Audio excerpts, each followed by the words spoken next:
पूरे साल कड़ी मेहनत की, हर एक चीज जो सही करनी चाहिए थी वो करने की कोशिश की, पीवाईक्यू किए, मॉक टेस्ट बहुत ढेर सारे लगाए, सब कुछ किया। सब कुछ सही करने के बाद भी I failed UPSC pre 2025 examination.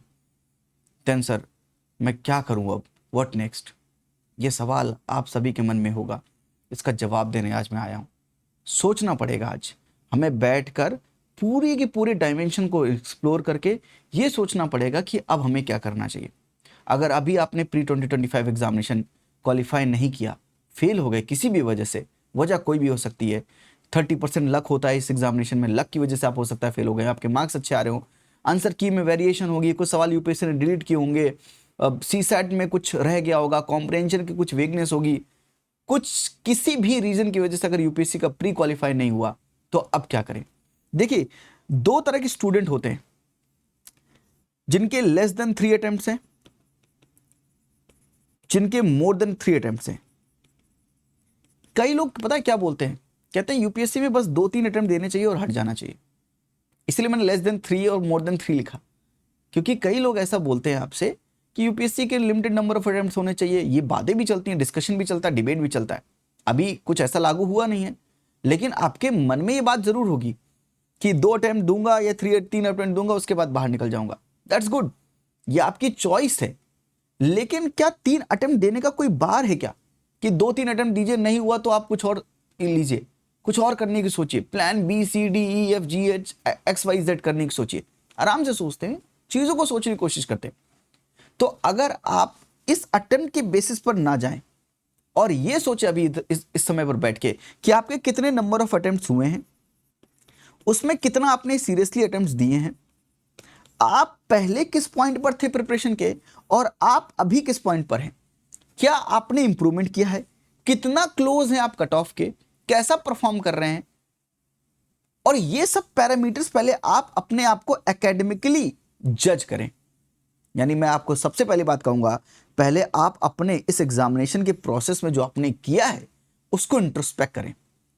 Now the second thing that you will do, कि कुछ लोगों के पास बढ़िया फाइनेंशियल बैकअप होता है, कुछ के पास फाइनेंशियल बैकअप नहीं होता है। अब किसी के पास फाइनेंशियल बैकअप होगा, किसी के पास फाइनेंशियल बैकअप नहीं होगा।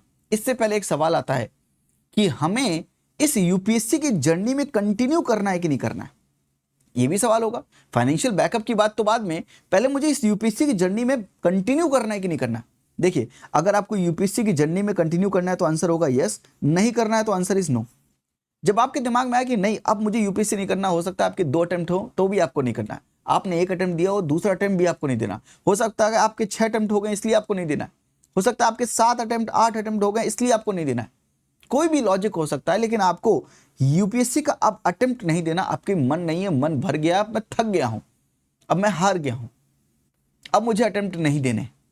अगर आपका ये नो रीजन है तो मेरा सवाल आपसे ये रहेगा कि आप फिर ये सोचना शुरू कीजिए कि अब आप क्या करेंगे, व्हाट टू डू नेक्स्ट, क्या अपॉर्चुनिटीज आपके सामने है, आपका इंटरेस्ट जोन और क्या है, और आप क्या करना चाहते हैं। किसी एग्जामिनेशन की तैयारी करना चाहते हैं, अब कुछ लोग कहेंगे आपसे सीजीएल की तैयारी कर लो, किसी और एग्जामिनेशन की तैयारी कर लो, आरबीआई एटसेट्रा एटसेट्रा, किसी और चीज की तैयारी कर लो, ये आपका प्लान बी होगा।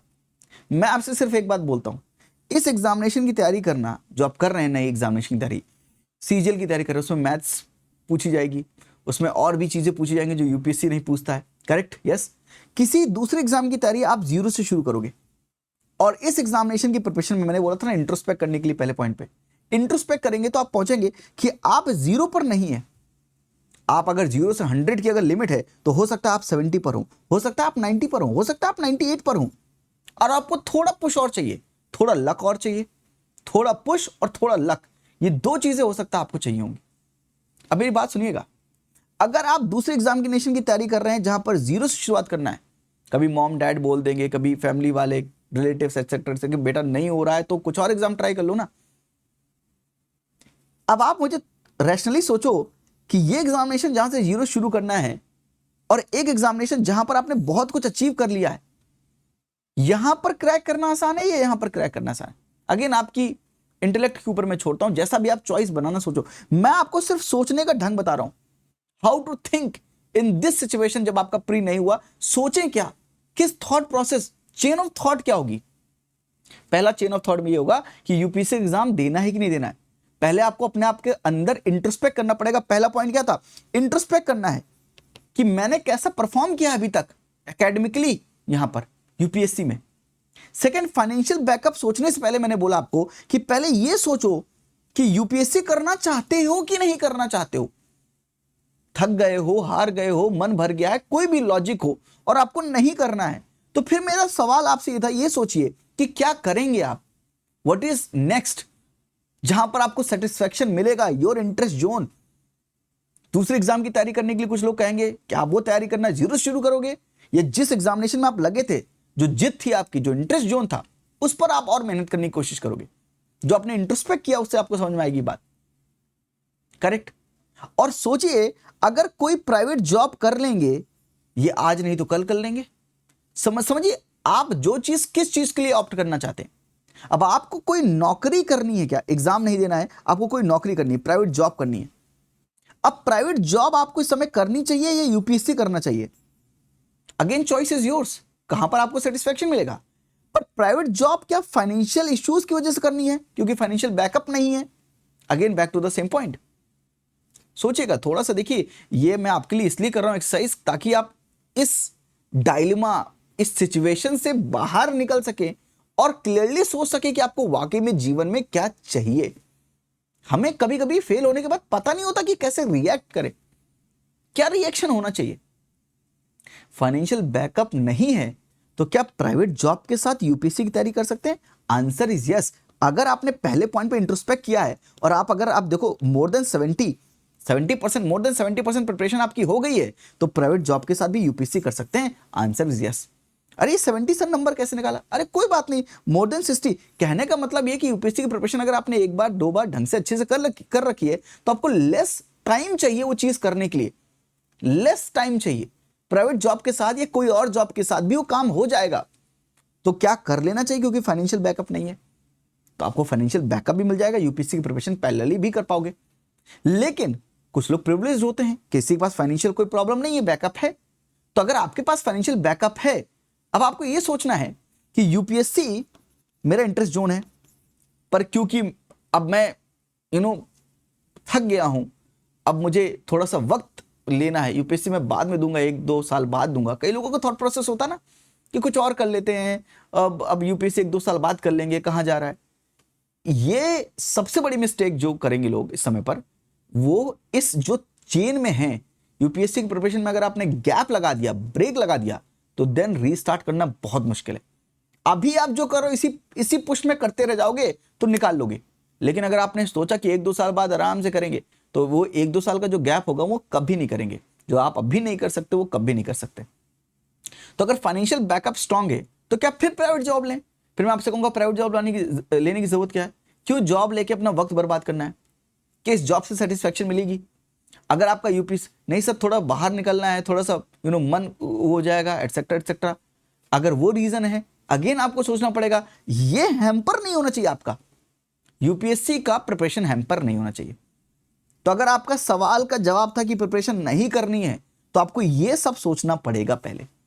अगर यह सब सोचने के बाद निकल के आया कि नहीं यूपीएससी करना है, चाहे प्राइवेट जॉब के साथ करूं, पर एग्जामिनेशन इस बार निकालना ही निकालना है, तब आगे बात होगी।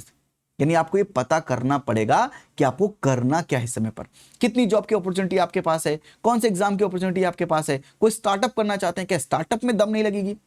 भाई कहते हैं लोग रिस्क कहां नहीं होगा। अभी मैंने बोला ना 3 अटेम्प्ट कम है, 3 अटेम्प्ट ज्यादा है। लोग कहते हैं 3 अटेम्प्ट के बाद नहीं देना चाहिए, 2-3 अटेम्प्ट देके हट जाना चाहिए। तो मैं बोलता हूं AIR1 शक्ति दुबे जी से मिलिए भाई, बैकअप में साथ में जॉब रखिए। लेकिन यूपीएससी छोड़ दिया क्या उन्होंने? 3 attempt failed at pre examination, pre भी नहीं हुआ, उसके बाद चौथे अटेम्प्ट में इंटरव्यू, 5वें अटेम्प्ट में AIR1। ये जर्नी थी। तो अगर सोचिए ये भी इन्हीं की बात मान के 3 अटेम्प्ट में रुक जाते तो क्या होता? क्या वो AIR1 आ पाते? सोचना पड़ेगा। देखिए कई लोग कई तरह की बातें करते हैं। मैंने ये जो चीज बता रहा हूं, मैं आपको सोचने के लिए बोल रहा हूं। मैं कुछ रिजल्ट नहीं बताने वाला, मैं कुछ ये नहीं बता रहे वाला कि आपके लिए क्या अच्छा होगा। मैं बताने वाला हूं कि आप सोचो आपके लिए क्या अच्छा होगा। कितने डायमेंशन हो सकते हैं, कितनी चीजें हो सकती हैं जो आप सोच सकते हो। लेकिन कंफ्यूज मत हो, रास्ता निकालो, परेशान मत हो। हारे हो, आई अंडरस्टैंड दैट, पर हारने के बाद पागलों की तरह हंसने वाले लोग ही दुनिया जीतते हैं। हार गए हो, मुस्कुराओ, एक दिन तो जीतोगे ना। कब तक हारोगे? कितने लोगों के हिस्से का तुम हारोगे? जीतोगे, जीतोगे जरूर।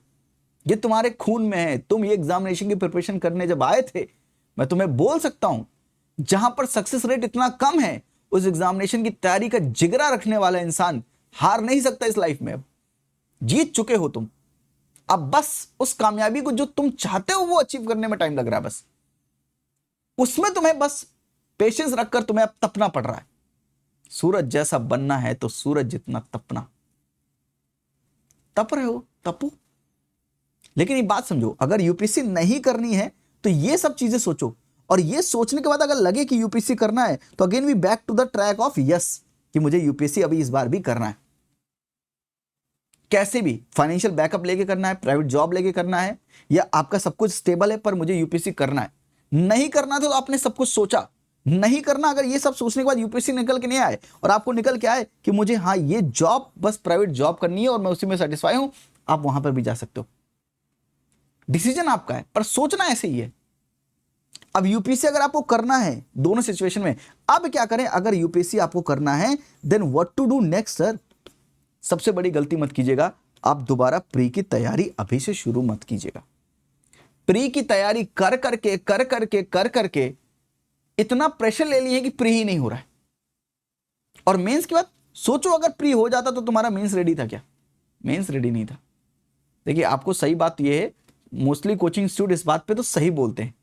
आप उनसे कोचिंग लीजिए ना लीजिए, मुझसे आप कुछ लीजिए ना लीजिए, लेकिन आप अपने लिए एक चीज जो अच्छी कर सकते हैं वो है कि अगर आप यूपीएससी की जर्नी में हैं, अब आप मेंस की प्रिपरेशन स्टार्ट कर दीजिए with optional, with GS4, with GS 1 2 3। आप मेंस आंसर राइटिंग स्किल्स, ये सब ऑक्युपाई करना शुरू कर लीजिए। जब तक ये नहीं होगा ना, शक्ति दुबे जी भी प्री नहीं होने के वजह से मेंस रोक नहीं रही थी अपना, मेंस कंटिन्यू कर रही थी। वो मेंस की तैयारी पूरी थी। जिस बार उनका प्री हुआ उस बार मेंस भी हुआ, उस बार इंटरव्यू तक पहुंची वो 4th अटेम्प्ट में, और 5th अटेम्प्ट में AIR 1। क्यों? क्योंकि मेंस नहीं छोड़ा उन्होंने। ये गलती मत कीजिएगा, क्योंकि प्री नहीं हो रहा तो मेंस की तैयारी नहीं करेंगे, ये कोई बात नहीं। एग्जामिनेशन में आपको तीनों स्टेजेस निकालनी पड़ेगी, चाहे किसी बार निकाले। कोई अवार्ड नहीं मिलेगा कि प्री निकाला है मेंस नहीं निकल रहा है, कोई अवार्ड नहीं मिल रहा इस चीज का। तो आपको अगर यूपीएससी की जर्नी में कंटिन्यू करना है सब कुछ सोचने के बाद, देन आपका पहला स्टेप क्या होगा? आपको मेंस इस बार ऐसे देना है जैसे आप इस बार का मेंस वाकई में दे रहे हैं। मैं क्या बोल रहा हूं, ध्यान सुनिएगा। आपको मान के चलना है कि आपका प्री हो गया है। सर अभी तो बोला प्री फेल हो गया। अरे फेल हो गया प्री, मान लो अब फेल तो हो गया, वो तो चेंज नहीं कर सकते ना। लेकिन इस बार का मेंस जो होने वाला है, उसके लिए जो टाइम है, इस प्री और मेंस के बीच में अपने को दबाकर उसी प्रेशर में, कभी तो मेंस दे रहे होगे ना, तो मानो इसी बार दे रहे हो और पहली बार मेंस का एक्सपीरियंस लो। जब लोग घर वहां एग्जामिनेशन में लिखेंगे, उसके बाद जब घर आएंगे वो पेपर देंगे ना, अगले दिन उसी टाइम पर लिखना, 9 से 12, 2 से 5, 2:30 से 5:30, जैसा भी हो। यानी इस बार मेंस तैयारी कीजिए जैसे मेंस 2025 आप दे रहे हैं, 2026 नहीं। 26 दूसरा एक्सपीरियंस होना चाहिए आपका, जिनका कभी भी नहीं निकला। I hope you getting my point. तो आपको अभी इस समय पर क्या करना चाहिए? सर झुका के काम करना चाहिए। अगर आप यूपीएससी की जर्नी में हैं, नहीं है आउट। अपना जो रास्ता अपने आप कभी मुड़ के मत देखिए, कोई फायदा नहीं है, कोई रिग्रेट मत कीजिएगा। अगर आपको यूपीएससी नहीं करना है तो कोई रिग्रेट का स्कोप मत छोड़िएगा कि काश कर लिया होता, ये सब मत करिएगा। क्लियर रहिए जीवन में, क्लियर रहेंगे तो आप बहुत अच्छा अचीव करेंगे। अगर आपने कहा कि अब मेरा हो गया, बस डन है, अब मुझे ये करना है, करिए। कोई रिग्रेट नहीं है, कोई गलत बात नहीं है, कुछ भी नहीं है, सब ठीक है। वो भी एक डिसीजन है, अंत में उस डिसीजन पे भी आप ही सफल होंगे। लेकिन अगर आप यूपीएससी कर रहे हैं कंटिन्यू, तो कैसे कंटिन्यू करना है? आपको मेंस की प्रिपरेशन करनी है। मेंस कैसे करते हैं उसके लिए मैं छोटी छोटी वीडियोस, और इस बार की जो मेंस 2025 दे रहे हैं एक्चुअल में, और आप लोग से रिक्वेस्ट करूंगा जो नहीं भी दे रहे हैं, प्री क्वालिफाइड नहीं भी हुआ है, आप भी मेंस 2025 दीजिएगा। और मेंस को कैसे एनालाइज करने हैं कोशिश करूंगा कि इंपॉर्टेंट टॉपिक्स और किस तरह से मेंस की पीवाईक्यू को एनालाइज करते हैं, उसकी भी छोटी वीडियोस बनाकर आपकी मदद कर सकूं। आई होप ये वीडियो आपको वाकई में मदद करी होगी कि कैसे सोचना है। मैंने ये वीडियो सिर्फ इसलिए बनाई है कि ये जो चक्रव्यूह दिमाग में चल रहा है उससे थोड़ी सी आपको राहत मिल सके, थोड़ी सी रोशनी, थोड़ी सी राह मिल सके। आज के लिए इतना ही। ख्याल रखिए अपना, हंसते रहिए, मुस्कुराते रहिए। थैंक यू, नमस्ते, जय हिंद।